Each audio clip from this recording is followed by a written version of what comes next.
Hello friends, मैं हूं स्वाति पांडे और आज हम लोग देखने वाले हैं 21 जनवरी 2022 को सीटेट में ईवीएस में पूछे गए कुछ प्रश्नों को। तो चलिए शुरू करते हैं आज की क्लास को।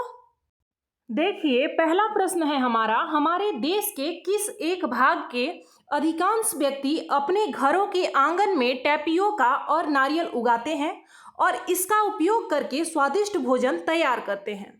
ऑप्शन ए है केरल, बी है गोवा और सी है असम, डी है आंध्र प्रदेश। तो देखिए, इसका जो सही आंसर हो जाएगा वो है ऑप्शन ए केरल। यहीं पे टैपियोका उगाते हैं और साथ में नारियल की करी के साथ इसको खाते हैं। यहां तक हो गई बात, आगे देखेंगे।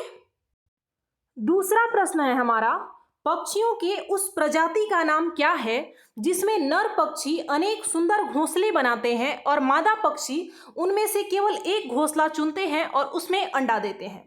ऑप्शन देखेंगे, ए है कलचिड़ी, बी है शक्करखोरा और सी है दर्जन चिड़िया, डी है वीवर पक्षी। तो देखिए, इसका जो सही आंसर हो जाएगा वो है ऑप्शन डी वीवर पक्षी। यहां तक हो गई बात, आगे देखेंगे। तीसरा प्रश्न है, आपका घर एक्स पर स्थित है और आपके पिताजी की दुकान वाई पर स्थित है। यद्यपि आपके पिताजी की दुकान ठीक सामने है, परंतु बीच में गहरी नहर होने के कारण आप सीधे नहीं जा सकते हैं।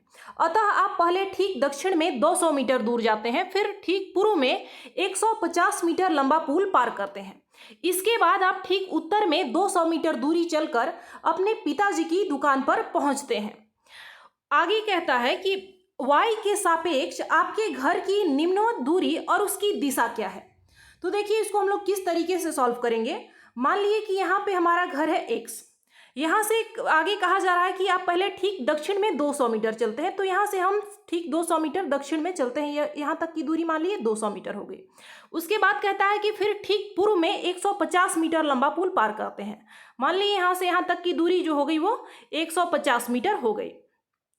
इसके बाद कह रहा है कि इसके बाद आप ठीक उत्तर में 200 मीटर की दूरी चलते हैं। तो इसके बाद फिर ठीक उत्तर में हम लोग यहाँ तक 200 मीटर की दूरी चलते हैं और यहीं पे y है, यानी कि यहीं पे हमारा दुकान है।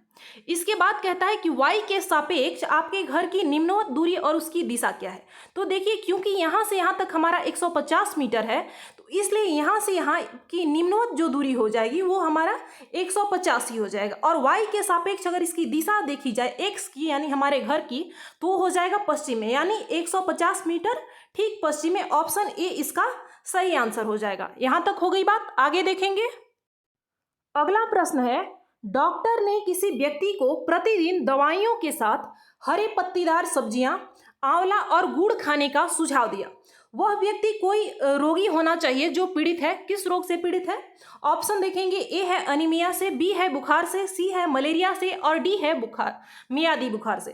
तो देखिए, इसका जो सही आंसर हो जाएगा वो है ऑप्शन ए अनीमिया से, क्योंकि इसी में लौह तत्व यानी हीमोग्लोबिन ये सब की कमी हो जाती है, जिसकी वजह से हमें भोजन में पत्तेदार सब्जियां, आंवला और गुड़ खाने का सुझाव दिया जाता है। तो ऑप्शन ए इसका सीधा आंसर हो जाएगा। आगे देखेंगे।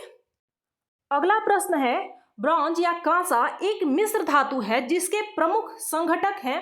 ऑप्शन ए है सीसा और टीन, बी है कॉपर और टीन, सी है कॉपर और जस्ता और डी है एल्यूमिनियम, कॉपर और टीन। तो देखिए, इसका जो सही आंसर हो जाएगा वो है कॉपर और टीन। तांबा और टीन को मिलाकर कांसा बनाया जाता है। यहां तक हो गई बात, आगे देखेंगे। अगला प्रश्न है, दुनिया के प्रसिद्ध पश्मीना के बारे में नीचे दिए गए कथनों पर विचार कीजिए। ऑप्शन ए है, एक पश्मीना शॉल में 6 स्वेटरों के बराबर गर्मी होती है। बी है, कोमल पश्मीना पहाड़ी बकरियों की एक नस्ल से प्राप्त की जाती है जो 5000 मीटर ऊंची पहाड़ों पर रहती हैं। सी है, अत्यधिक सर्दी से बचाने के लिए बकरियों के शरीर पर बालों की एक परत आ जाती है। और डी है, पतले बालों को बकरियों के शरीर से काटने के बाद मशीनों द्वारा बुनाई की जाती है। तो देखिए, इसमें से हमें सही कथन का चयन करना है कि कौन सा है। देखिए, एक पश्मीना शॉल जो होता है उसमें 6 स्वेटरों के बराबर गर्मी होती है, यह कथन बिल्कुल सत्य है। बी है कि पहाड़ी जो बकरियां होती हैं उनकी नस्ल से यह पश्मीना ऊन जो है वो प्राप्त की जाती है, जो कि 5000 मीटर ऊंची पहाड़ों पर रहती है। तो यह भी कथन सत्य है। आगे है कि अत्यधिक सर्दी से बचाने के लिए बकरियों के शरीर पर बालों की एक परत आ जाती है और उसी से हम लोग वो पश्मीना ऊन प्राप्त करते हैं। यह भी कथन सत्य है, क्योंकि 5000 मीटर की ऊंचाई पर अत्यधिक ठंड होती है और उसी ठंड से बचाने के लिए बकरियों के शरीर पर एक पतले पतले बाल आते हैं। और आगे है पतले बालों को बकरियों के शरीर से काटने के बाद मशीनों द्वारा बुनाई की जाती है। देखिए यह कथन बिल्कुल गलत है, क्योंकि इनके बाल जो होते हैं वो बहुत ही पतले होते हैं, जिनकी बुनाई मशीनों द्वारा नहीं की जा सकती है। तो इसका जो सही आंसर हो जाएगा वो है ऑप्शन डी। ए, बी और सी सही है हमारा और डी गलत है। यहां तक हो गई बात, आगे देखेंगे। अगला प्रश्न है, किस वर्ष गुजरात में भूकंप आया था जिससे कम से कम 1000 लोगों की मृत्यु हो गई थी? देखिए ऑप्शन ए है सन 2000 में, बी है 2001 में, सी है 2002 में और डी है 2004 में। तो हमने पढ़ा था कि वर्ष 2001 में गुजरात में भूकंप आया था, तो ऑप्शन बी हमारा सही आंसर हो गया। आगे देखेंगे। अगला प्रश्न है, हमारे देश की राजधानी की स्थिति के सापेक्ष हिमाचल प्रदेश की राजधानी शिमला और मध्य प्रदेश की राजधानी भोपाल क्रमशः स्थित है।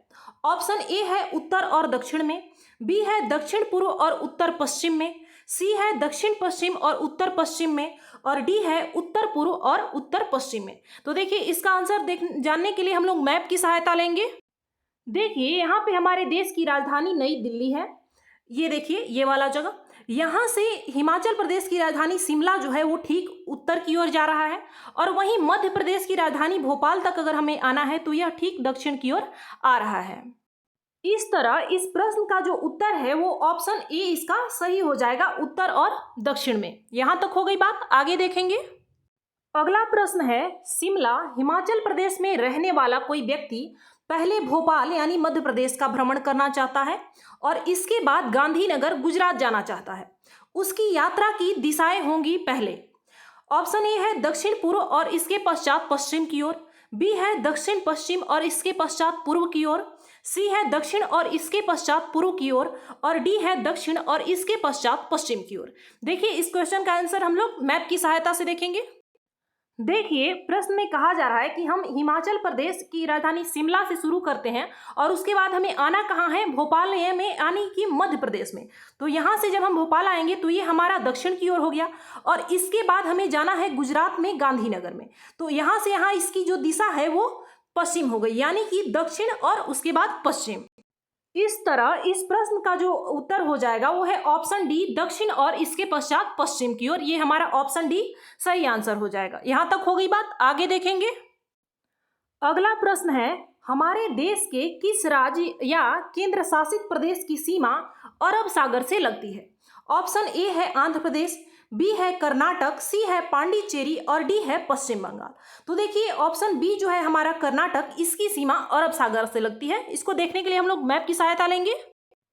देखिए आंध्र प्रदेश, पांडिचेरी और पश्चिम बंगाल जो है वो हमारा ये जो बंगाल की खाड़ी है उससे लगता है, जबकि कर्नाटक जो है वो अरब सागर से लगता है। आप देख सकते हैं कि इस बार एग्जाम में मैप से रिलेटेड जो क्वेश्चन है वो कितने सारे पूछे गए हैं, तो इस पे आप इस बार अच्छे से ध्यान से प्रिपरेशन करके जाइएगा, क्योंकि संभावना है कि इस बार भी मैप से क्वेश्चन ज्यादा पूछे जाएं।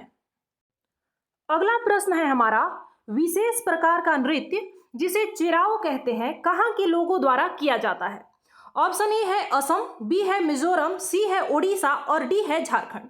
तो देखिए इसका जो सही आंसर हो जाएगा वो है ऑप्शन बी, मिजोरम। मिजोरम में ही चिराओ नृत्य किया जाता है। यहां तक हो गई बात, आगे देखेंगे।